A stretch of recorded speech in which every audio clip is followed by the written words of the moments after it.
Hi, my name is Jola Ayeye and I am a champion.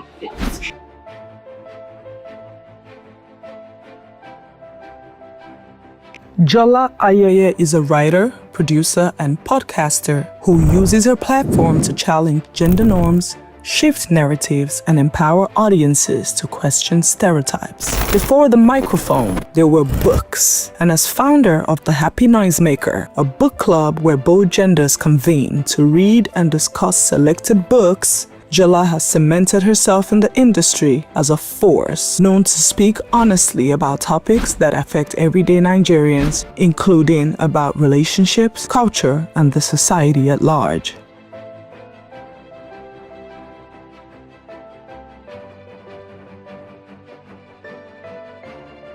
I spoke about gender equitable storytelling to a fantastic room of creators, so content creators, screenwriters, filmmakers, journalists. It was pretty cool.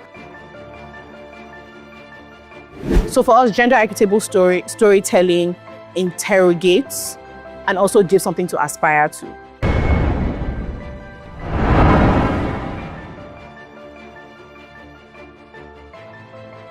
So it's basically how we interpret the world that we see as is, and then what we want people to aspire to. So when you're talking or exchanging ideas with your friends, you have your worldview, and you're talking to someone and they have their own worldview.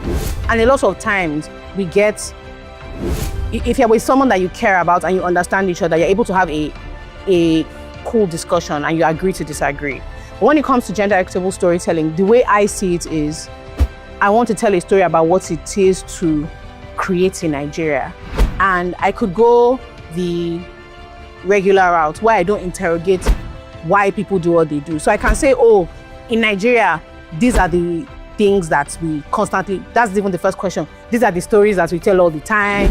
Oh, the rich man finds the okay girl and then he loves her so much, he doesn't care, she marries him, and she teaches him one thing and he says, okay, there's no problem, and they live happily ever after. We don't interrogate people's backgrounds, we don't interrogate people's decision making, because we feel the need to wrap everything up in a neat bow. We don't develop complex characters because we want to see right and wrong, and so you put people into binaries. So it is rich, wicked woman, poor, humble girl. Nigeria, when a lot of us write stories about intelligent people, because we want to emphasize their intelligence, they have no other attributes or characteristics. All they are is smart. So a smart girl is rude and loveless and uninteresting, and a smart man is wicked and doesn't give a damn. And when he enters the office, everybody is shaking. And when he gets home, his wife is lonely.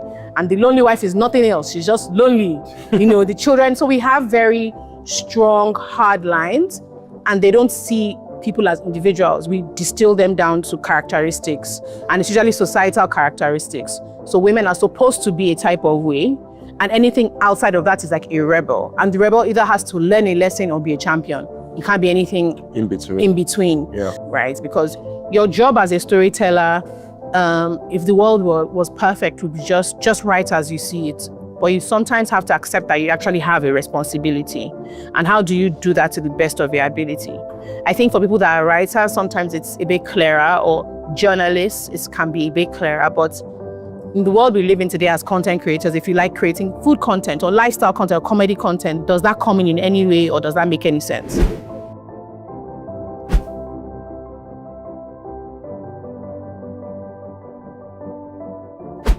One thing I shared at the workshop that nobody really shared with me while I was starting out my content creation journey is actually to write what I know. There is a worry about creating stuff that has never been seen before, be imaginative. But I think the best place to start with is writing what you know. Don't push yourself to try and go way out of the box you are used to. What do you see? What do you observe? What do you know? And when you use that as a foundation, you can then start to create more and more creative, different, unique stories. So out of the conversation, we want to see where people's minds are at genuinely. So that when we're giving feedback about what we want to create or how we create or how people are thinking about what they create, because they have, everybody has their own, I don't want to use the word agenda, but that's really what it is. And their anxiety is that to create not anxiety, but their idea is there are many ways to create a fairer world.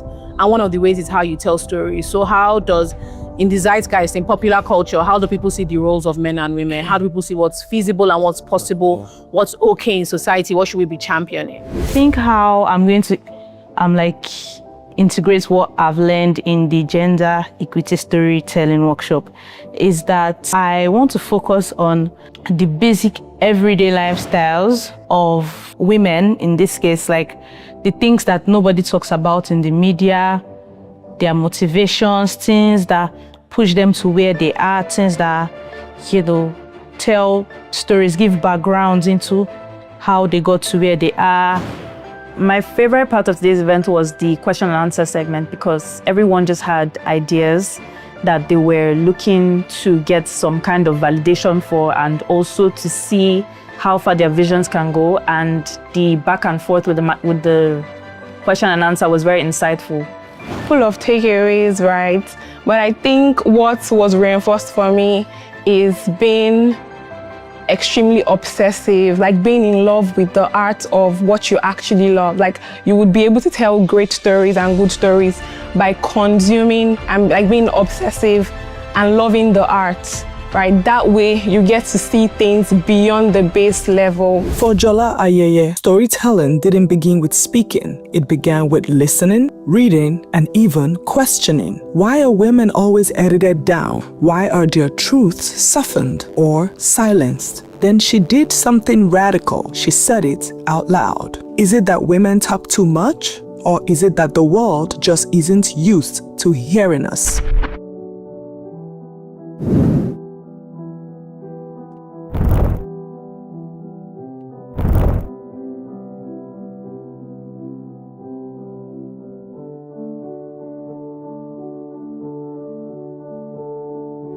Being a champion for me means the opportunity to learn a lot more about how I can improve my storytelling in the most gender equitable manner. I'm learning already that there's more than one way to do that and there's no actual correct way. It's just you have to keep trying till you get it right. It means I'm able to mix and learn from other creators, from other filmmakers, from other storytellers like myself and see how we can collaborate to make our work even better.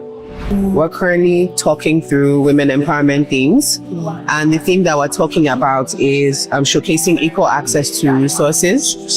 And so Damina and I were trying to figure out how to showcase what it looks like in an office setting for men and women to have access to resources at the same time. Some of them might be informal after work drinks or after work catch up, and how that might be difficult for a woman to do those things because she has household obligations, and how it's possible for us to switch that narrative or show an office that is cognitive of that. So they are aware that, oh, she might not be able to come for after work drinks, but you know what we're doing on the weekend, or making more of an effort to include her in those things. Yeah. The hyper competent provider, hyper provider. So that's the beginning and end of the person's character. There's nothing else. They show them as this busy, hardworking person, doesn't listen to anybody, doesn't talk to anybody. Usually, the moral of the story is that he will lose his family, lose his girl, then the business will still crumble. So what does he have? Nothing. Just that kind of, the runs girl archetype is also here. We also have something that I found very interesting is this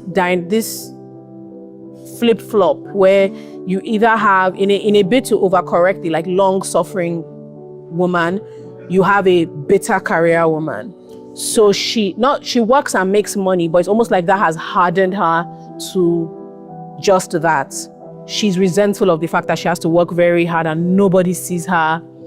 Then now comes in, if it's a Nigerian version of a romance, it's now also a hyper provider who wants to break down her walls with his own money. It's money versus money. It's not really two people. So there's that.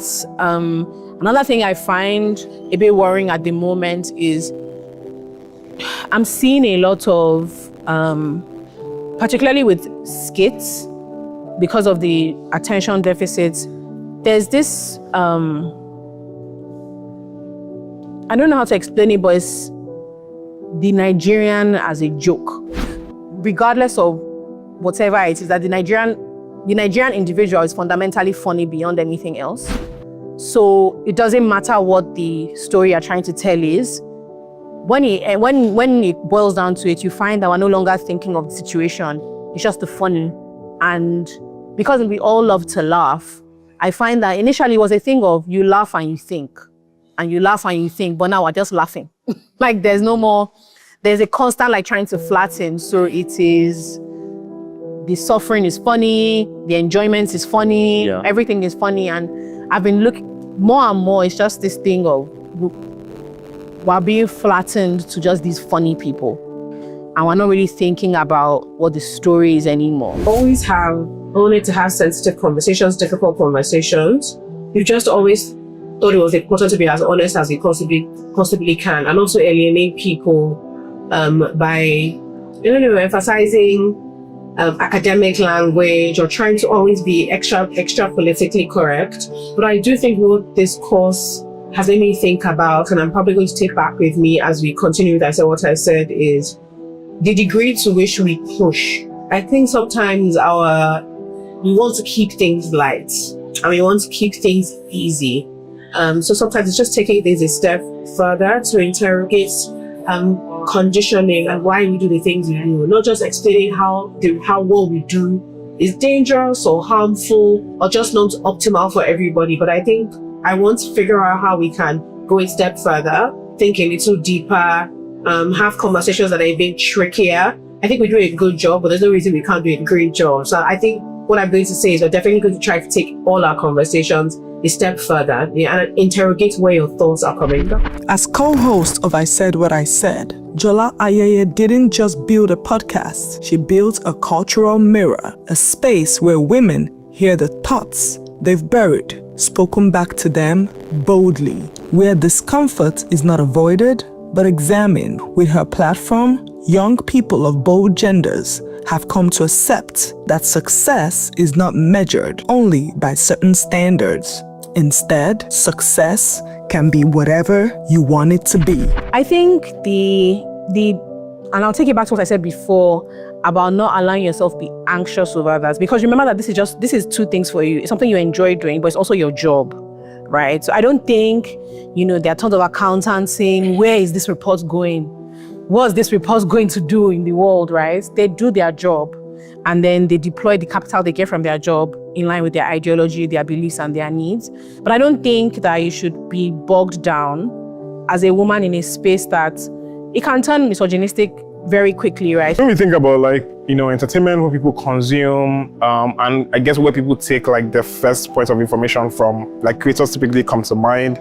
We are most likely almost always online consuming content from content creators, and that means that the responsibility is on creators essentially to inform, to ensure that people are educated, and also to ensure that the thing that they create, whatever content it is in whatever form or format, is not something that essentially worsens the situation in terms of gender equity, but also it just helps people better understand what are the demands of our time, helps people be more responsible. We just had a conversation about what people want. We were just saying what do they want, and it was only when I was in university, it was a philosophical thing. Where do your wants come from, right? None of your wants are in a vacuum. Everybody likes to feel like they're independent, but there are things that are similarity based on culture. So if you meet a Yoruba girl born to Pentecost Christian parents in the 90s, we all have a lot of similarities and we have a lot of ideologies around. Those things don't come in a vacuum, right? But if we're all such unique people, how come when you have these markers, a lot of your desires are the same? And one of the things that's very difficult as filmmakers from specific cultures, we don't realize how powerful our culture are and how much of our condition. So sometimes you really think that your thinking is independent and that you want what you want just because you want it. But the reality of the situation is, what's then happens when your wants change? And that's what the point is. If you are a woman who has always wanted to be a housewife, and everybody has said that that's what you want, why is such an issue when you wake up and that wants changes? Why is such an issue if your partner is so excellent at money and you are the one that's bad at money? How come over time, if you improve and you want to take on the reins, right? For partners, I want to support you. I've gotten better at this thing. Why is it now an issue? Why am I having arguments if my modes have changed, right? Nobody ever has a problem when a woman's wants change from independence to subservience. But when your wants change from subservience to independence, there is an issue. And that's what is difficult to design storytelling around. And it's because our conditioning tells us that a woman's subservience is natural. That is a natural order of things. So it is more natural for you to want certain things than others. And that's why there's like friction constantly. Talk about that, like what we would like to see as opposed to what the reality is.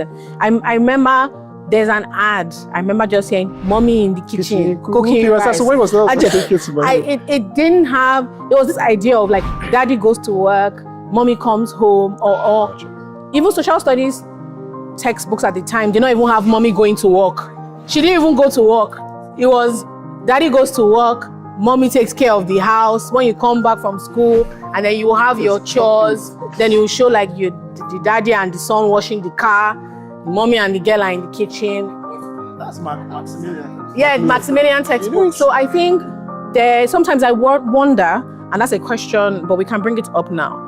I wonder about this idea of what we would like to see as opposed to what the reality is.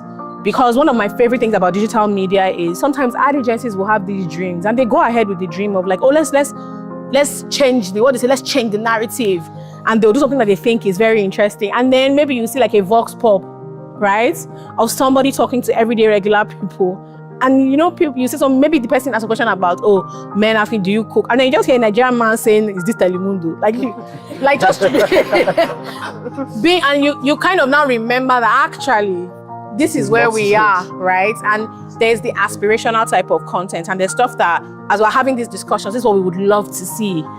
But sometimes, I think in a bid to be forceful with our storytelling, or let's reimagine situation, it starts to feel like there's TV land and there's the real world. Almost like for the sake of advertising, for the sake of ticking boxes, this is what we'll portray, but everybody knows how it really is. For me, the main takeout was just like how intentional we need to be around like gender storytelling. So trying to be progressive, like trying to ensure that people are able to create work that is not stereotypical, that can like advance like the scope of possibilities for the people who are consuming the content. Because gender equitable storytelling isn't always polite. It doesn't ask for permission. It doesn't dilute the truth to make it easier to swallow. It says the thing everyone is thinking, but few are willing to risk saying. As a writer and a relentless reader, Jola understands that stories shape power. And for too long, power has shaped which stories survive. So she interrogates them, reclaims them, rewrites them, not as a performance, but as truth-telling. Nigerians are not stupid. Creative. They watch Game of Thrones, they're not foolish. We act like our audience is consistently the most rabid, daft. Let me explain what I'm trying to say. We are consistently afraid. We hide behind the Nigerian audience instead of being honest about what we want. We want to make more money, and that's fine. But we have to stop pretending that there's only one kind of audience member and stop. My whole thing has been stop condescending to the audience. Not everything you do incredibly well, but I'm just trying to encourage myself to take more risks. And sometimes you teach your audience what they want. Yes. Yeah. They don't know until they see it. Yes. They don't know that they care about certain conversations till they hear it. Yes. Right? And so it's something that I realized. I remember when we hired our new social media manager, and one of the things she said was she can guarantee us virality based on how she cut certain clips. And she did. She'll cut it so that you actually sound crazy. Nigerians love it. That's what she kept saying. They love it. They love these types of conversations. They love it. But I also then realized that you can't hide behind you can't hide your interest behind the idea that your audience only cares about one thing or likes one thing. Right? I want to make more money. I do want the validation of seeing my work go viral. But if that is the only thing I'm chasing, I will never ever do things that matter. As in never. I will never do things that matter. So that's been a big thing for me, figuring out how to teach the audience what they want. Like, I mean, I remember watching a movie with a friend, and in the movie, it was so funny. This is like a Nigerian movie, and it was just one scene where the guy had done something to upset his children, right? No, it was in My Father's Shadow, and he apologized to his son. And the person I went to watch the movie, we started laughing, said, "My father, if I hear." But it wasn't uncommon because he muttered it, but the guy in front of us was like, as in, basically like, where is a Nigerian father coming to meet a small boy to be like, "I'm sorry I made you angry," or "I'm sorry I did that." And it's something as simple as an apology, right? So I think I'm wondering to what degree we're talking as content creators, so let's be lofty in our ambitions. Let's speak out. Let's create what we want to see. To what degree are we like whining ourselves, honestly, in the environment that we're in? Like, how does it make sense? For me, the main takeout was just like how intentional we need to be around like gender storytelling. So trying to be progressive, like trying to ensure that people are able to create work that is not stereotypical, that can like advance like the scope of possibilities for the people who are consuming the content. Up with someone who is clearly of higher standing, a boss, not necessarily the owner of the company, but a boss is speaking to a male member of staff he's very fond of. You can see it in their body language. They're laughing and they're talking informally about some sort of like after work drinks. They're making reference to that. They crack a little joke, and then the boss reminds him that, "Oh, by the way, the memo that has gone out, I hope you really put in your application, or you're considering making a strong application for a promotion that's coming up." And he's like, "Oh yes." He's also reminding him to make sure that he doesn't just do the application blind, but that he speaks to whoever had the job just before him. So they are friendly, they are warm, they're entertaining, they're having a good time. But then this is a one-on-one meeting. He leaves and lets his colleague, a woman, know that, he's ready for you. So she comes in. Now you can see the interaction change slightly. They're not as friendly. There's no reference to after work drinks because they haven't built that camaraderie. However, it is clear that he still encourages her to go for the same promotion. It may not be as warm or as friendly because they haven't built the same level of camaraderie, but he does tell her that he thinks she has a strong chance. And he gives her the exact same advice he gave the same guy. The reason why this is important to us is because we are trying to show that even though you don't have the same camaraderie, you have the same access. Yes. Flat. So the friendliness that he has with his male colleague, because they built this outside of work friendship and relationship, doesn't affect the way he understands his junior subordinates and capabilities. And so he looks at the time, sees that his work is about to close, encourages her once again, and sends her off. Daniel? So I think it's my responsibility to break stereotypes as well as to sort of like challenge the norms of what's attainable and what's not attainable. It's my responsibility to make people understand that gender equity is not a conversation for a particular set of people. It's a conversation for every single one of us, as it affects every single one of us. Every one of us has a gender. And so we should be in conversations that enables every gender feel like they're equal. And my takeaway was that everyone really does want to do the right thing. We want to tell more honest, full-body stories about men and women. But sometimes we worry about the audience's readiness, about how we'll be perceived. And sometimes in thinking about short-term legacy, we lose sight of what our work does in the long term. In every laugh, every hot take, every uncomfortable question, there is an invitation to think deeper, speak louder, and exist fully. Because when one woman dares to say it, she gives thousands permission to do the same. Because when one woman dares to say it, she gives men the opportunity to question their own positions as well. And Jola is just getting started. This is why Jola Ayeye is our champion.